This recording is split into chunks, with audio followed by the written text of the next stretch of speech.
르네상스 시대 법황들의 일탈과 결혼 유지를 위한 부부간의 사랑 횟수 6회. 르네상스 시대 법황들의 놀라운 생활. 15세기 로마 법황에 등극한 스페인 귀족 로드리고 보르지아는 역대 법황 중에서도 가장 타락하고 위선과 권세욕이 강한 법황이었지만 그것은 르네상스적인 인간의 보편적인 모습이었습니다. 불을 힘으로 바꾸고 미로 승화한 강대한 권력을 가진 법황이나 국왕이 존재하지 않았다면 르네상스 미술은 탄생하지 않았을 것인데 보는 사람의 경외심을 불러일으키게 하는 강력한 미의 창조물인 것입니다. 로드리고 보르지아는 알렉산더 6세라 자칭하고 1492년부터 독살당하는 1503년까지 11년간 법황의 권력을 최대한 이용해 온갖 짓을 다 했는데 여색을 탐하는 생활도 과거 황제들과 비교해도 손색이 없었습니다. 로마 근교 치비타 베키아에 거대한 저택을 구입해 항상 5명의 창부 같은 시녀를 두고 시녀들에게는 전라 또는 속옷을 입히지 않고 12명주로 만든 상의를 입혀 마치 아랍의 후궁같이 만들었습니다. 그가 주최한 연회에는 절친한 사교나 고위 성직자와 짜고 그 지방 상류 계급 부인이나 딸을 초대하고 그들의 남편이나 부모는 한 사람도 접근시키지 않았다고 푹 쓰는 풍속의 역사에 기술하고 있습니다. 또 그는 자신의 지위를 지키기 위해 아들 체자레와 공모해 정적들을 닥치는 대로 암살, 독살시켰고 딸 루크레치아도 정략의 도구로 삼아 5번이나 결혼을 시켰습니다. 그러나 그는 법황으로서 결코 무능하지 않았는데 나폴리를 침략한 샤를르 8세 군대를 신성, 로마 제국 동맹을 결성하고 매독을 퍼뜨려 쫓아버렸고 법황령을 확대했습니다. 그는 1503년 8월 아들 체자레와 함께 추기경 아드리아노 코르네트가 마련한 주식 연회석에서 독을 넣은 포도주를 마시고 독살을 당했습니다. 당시 그의 모습은 입은 흡사 끓고 있는 냄비처럼 거품을 물고 형체를 알 수 없을 정도로 시체는 팽창해 있었다고 만토바 후작이 그의 처 이사벨라에게 보낸 편지에 기록되어 있습니다. 르네상스 시대 로마 법황들의 생활에 대해 마틴 루터는 붕괴하며 그것은 그야말로 퇴폐하고 병독에 오염되어 있으며 음란, 식도락, 사기, 권세욕, 신을 비방하는 모독의 혼돈이다라고 말했습니다. 르네상스 로마 법황들의 퇴폐 행위는 1455년 알폰소 보르지아가 법황으로 선출되었을 때부터 본격적으로 시작되었지만 이전의 법황들도 과거 고대 로마의 어리석은 황제나 마찬가지였습니다. 요하네스 23세는 보로냐 추기경 시대의 유부녀, 미망인 딸, 여승 등 200여 명에 달하는 여자들을 범했으며 유리우스 2세 등은 매독에 걸려 코는 떨어져 나가고 다리는 교양으로 썩어 휠체어를 타고 미사에 임했습니다. 그들을 이은 메디치가 로렌조의 아들 조반니도 퍼가오넨과 결탁해 면죄부를 발행하고 거대한 재산을 모아 낭비하다 상대를 바꿔가며 남색 여색을 즐기는 생활을 하다 매독에 걸려 죽었습니다. 파울루스 3세는 성직에 상당하는 도덕에 부합되는 면이 하나도 없는 법황이었다고 드로젤은 자신의 저서 가톨릭의 역사에서 밝혔는데 그는 앙코나의 법황 사절 시절 기부인을 강간하고 도망쳤습니다. 또 추기경 지위를 사기 위해 알렉산더 6세에게 금품을 주고 자신의 여동생을 법황의 첩으로 제공했으며 자신의 둘째 여동생과 정을 통하기도 했습니다.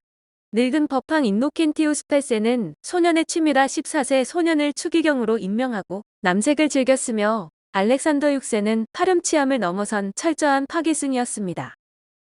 상피에트로 성당에서 거행된 처녀 수태절 제전 때 로마 빈민의 딸 150명에게 신부 의상을 주고 그중 미모의 소녀들을 선발해 접견을 사칭하고 처녀성을 잃게 했습니다. 그러나 한편으로는 이런 음탕한 법황의 시정하에서 오늘날의 장려한 바티칸 대성당이 개축되어 준공을 보게 되기도 했습니다. 신과 같은 사람이었던 아레티노의 초상.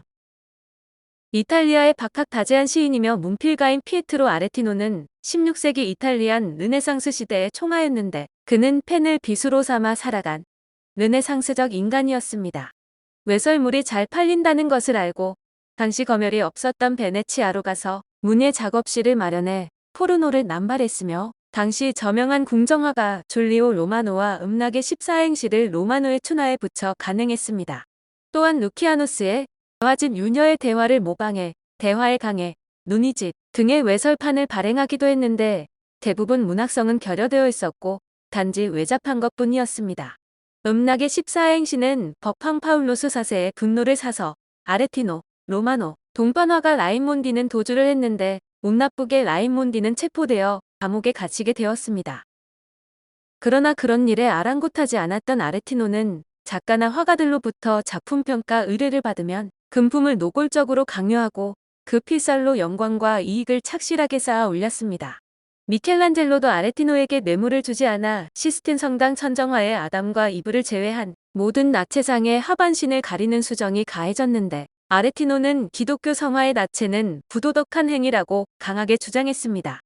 그는 또 국왕들을 상대로 권력을 휘두르기도 했는데 독일의 국왕 카를로 5세와 프랑스 국왕 프랑소아 1세에게 서로에 대한 비난의 글을 쓰겠다고 협박해 두 왕으로부터 연금을 지불하도록 했습니다. 그의 발언력은 당시 절대적인 권위가 있어 그의 독설에는 누구나 두려워 떨지 않는 자가 없었는데 그는 베네치아의 그랜드 코코트라 불리는 고급 유녀들의 투쟁이까지 되었습니다.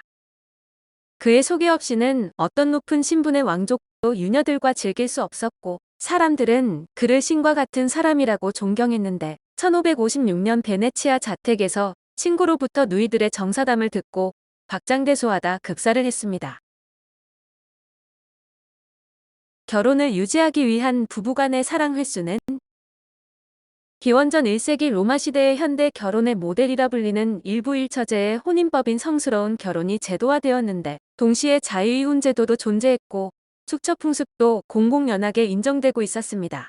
이런 로마 시대의 결혼 형식의 종지부를 찍은 것은 16세기 트리엔트 종교회의에 의해 새로운 기독교 혼인법이 실시되고부터로 일부 일처제 확립과 법제화는 이 종교회의에 의해 정착된 것입니다. 결혼식은 세례, 견진, 성체, 개전, 종유 등과 동격의 비적으로 인정받았는데 견진은 가톨릭의 7성사 중 하나로 영세받은 신자에게 주교가 성신의 은총을 주기 위해 신자 이마에 성유를 바르는 성사를 말합니다. 신 앞에서 서약한 결혼은 안정과 동시에 순결한 결혼, 즉 성스러움의 지속이란 의미에서 구별되어 한 번 결혼하면 일생 이혼은 인정되지 않았는데 지금도 이탈리아 등 가톨릭교 국가에서는 자유이혼 용인하지 않고 있습니다.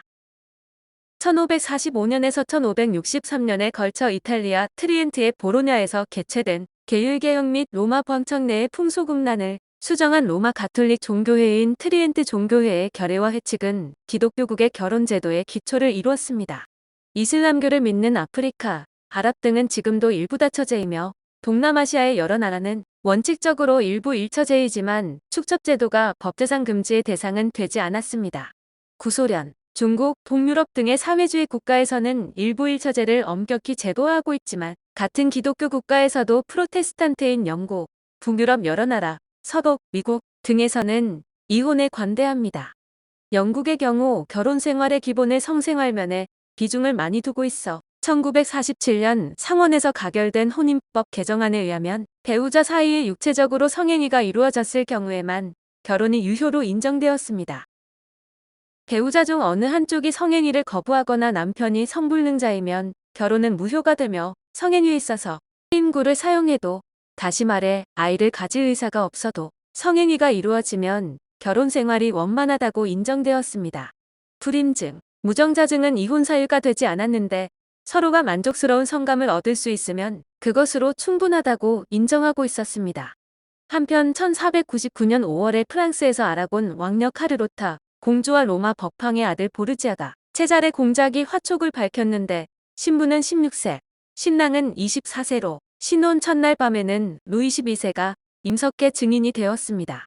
신랑 체자레는 한 번 끝날 때마다 왕에게 신호를 보냈는데 그것이 6회째가 되었을 때 섹스에는 일가견이 있다고 자부하던 왕도 자신보다 멋있는 남자라고 웃었다고 합니다. 앙드레 모로아는 프랑스사에서 르네상스의 남녀는 동물적인 과격함을 가지고 마음의 배려가 육체의 움직임을 결코 제압하는 일이 없었다고 전하고 있다. 아라곤 공주는 판결을 내렸다. 그것은 정당한 결혼에 필요한 절제나 규범을 후세에 전하기 위해 정상적으로 필요한 한계로서 섹스의 횟수를 6회로 정했다. 몽테뉴의 수상로.